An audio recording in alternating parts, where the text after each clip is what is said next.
country of 62 square miles.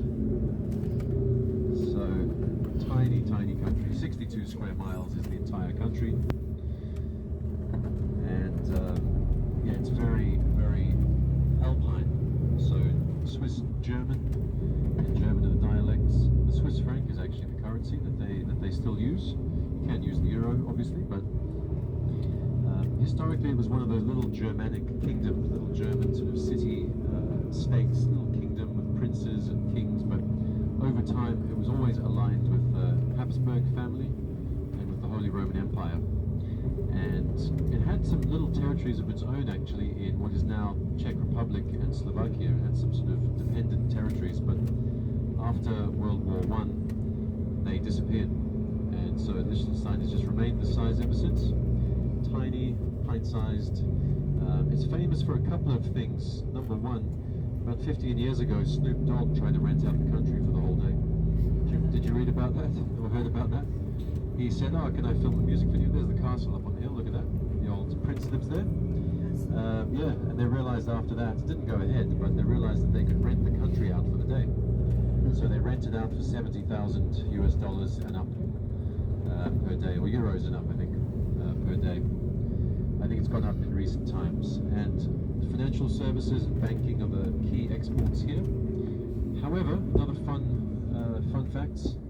Two things that Liechtenstein does make in excess to its population.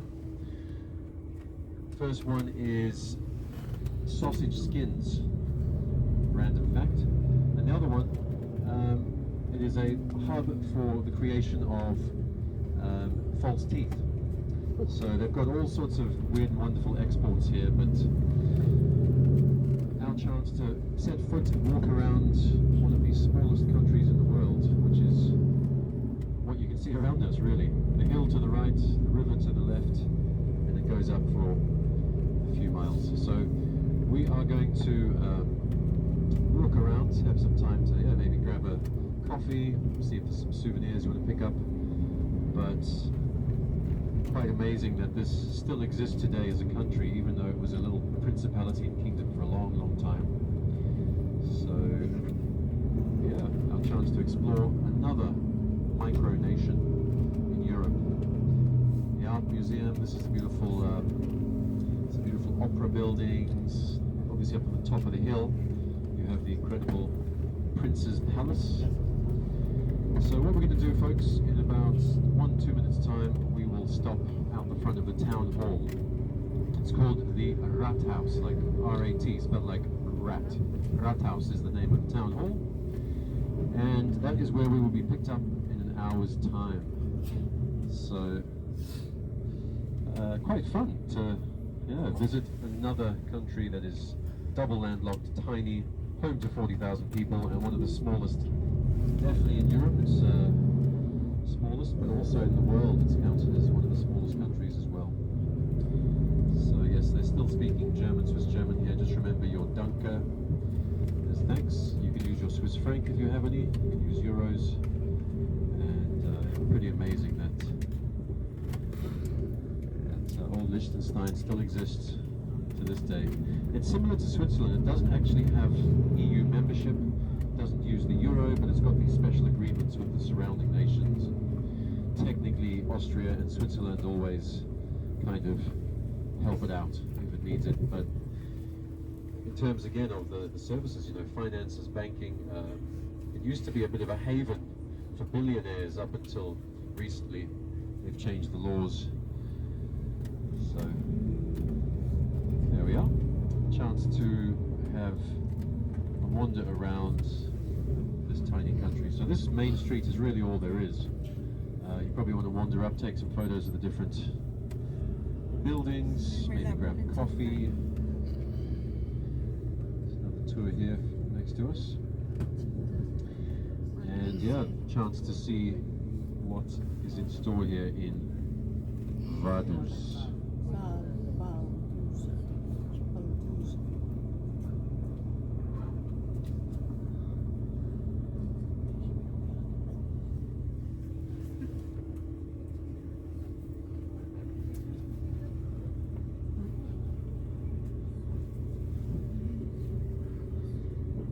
just going to back in slowly. So there's this street, main street that we've been driving on, just up ahead of us there. Behind those buildings is another street that goes down, and those are the two that you probably want to stick to. I can see a nice bakery there if you want to pick up a coffee or snacks or anything. Down the bottom of the road we passed the beautiful church that is the St. Florin Cathedral. Maybe you want to go and take a photo there. The views up above of where the prince lives. Can you see that at the top of the hill? Right on the hill, that's the Prince of Liechtenstein. His name is Hans Adam II. And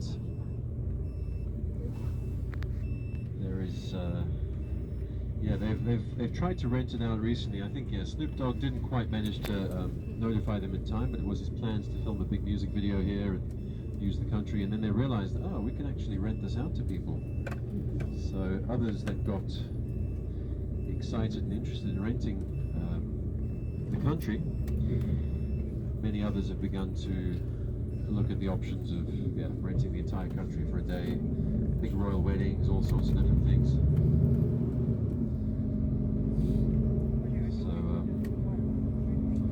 here we are.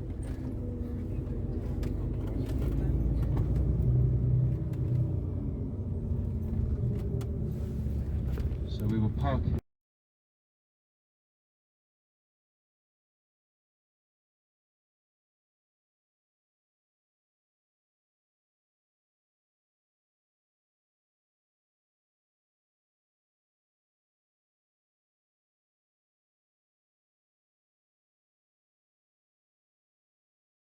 spotlight due to their small land area and relatively low population. However, their per capita income exceeds global standards, and the well-being of their citizens is exceptionally high. One of these countries is Liechtenstein. Its original name comes from German, and it is actually called the Principality of Liechtenstein. Of course, it is a constitutional monarchy based on democratic principles. This means that even the prince is accountable to the people, and they can remove him from power if they wish. Interestingly, most people aren't even aware of its existence. This is because Liechtenstein is truly tiny. It is nestled in a valley between Switzerland, a principality in Central Europe, and Austria. The Rhine Valley covers almost half of the country, while the rest is made up of the Alps. The country's land area is so small, my friends, at only 160 square kilometers. In this regard, it's considered the world's 6th smallest state. Some even smaller countries include San Marino, the Vatican, and Monaco. The official registered population within this tiny area is roughly around 40,000, with only about 6,000 of them residing in Vaduz, the capital. When we look at countries worldwide, we usually see that capitals have more than a quarter of the country's population. However, in Liechtenstein, things are different. People here mostly live in villages, surrounded by nature. It's quite unusual and impressive to see some of the world's most expensive cars parked in front of village houses. Vaduz, the capital, is located in the western part of the country, and it stretches vertically in terms of its length. The country boasts the world's highest literacy rate, a solid 100%, my friends. In this land free from stress, war and chaos, women live up to an average of 85 years, while men enjoy a peaceful life for about 79 years.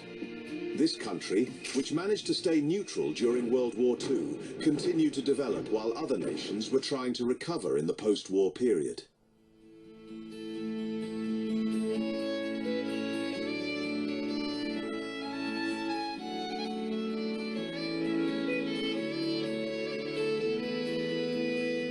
Taking a broader look at the country on the map, we can see that Liechtenstein is surrounded by Switzerland to the west, Germany to the north, Austria to the east, and Italy to the south. So in reality, it's just a few hours' drive away from some of Europe's most prestigious and magnificent countries.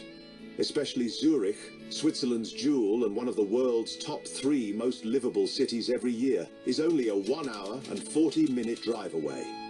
If you ever feel bored in the country, a trip to Zurich is extremely easy and safe.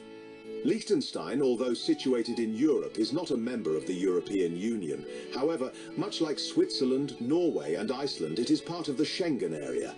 So, if you have a Schengen visa, you can easily explore this country in just one day, my friends. Of course, apart from mountaineering and winter tourism, the country doesn't offer many tourist attractions. One of the most visited places in the country is Liechtenstein Castle, where the country's prince resides. But here's an interesting quirk. What makes travelling to this country from outside Europe a bit tricky isn't just the visa requirement. Can you guess what it is? It might sound like a joke, but this country, my friends, does not have an airport. Yes, it's true. Liechtenstein is one of the few countries in the world without an airport. Due to this, if you want to visit this country from abroad, your only option is to travel by road. It doesn't have a coastline and it doesn't have an airport. Even the capital Vaduz, which can hardly be called a full-fledged city and resembles more of a town, doesn't require public transportation or car rental to explore. Vaduz, covering just 17 square kilometers with a population of 6,000, is a capital you can easily navigate on foot. In fact, you can tour the entire city by car in just an hour. It's also worth mentioning that German is the official language spoken in Liechtenstein, and they use the Swiss franc as their currency. Liechtenstein is considered today as the last surviving remnant of the Holy Roman Empire. However, just 70 years ago, this country wasn't as wealthy as it is today. The leaders of that time had to sell artifacts inherited from the Holy Roman Empire to save the country from bankruptcy. Now, this tiny country is in competition with Monaco to become the world's richest. In a world where most countries struggle to reach a per capita of $50,000, Liechtenstein boasts an incredible per capita of $170,000, according to international sources. What's even more remarkable is that despite this immense income, the country has not a single penny of external debt.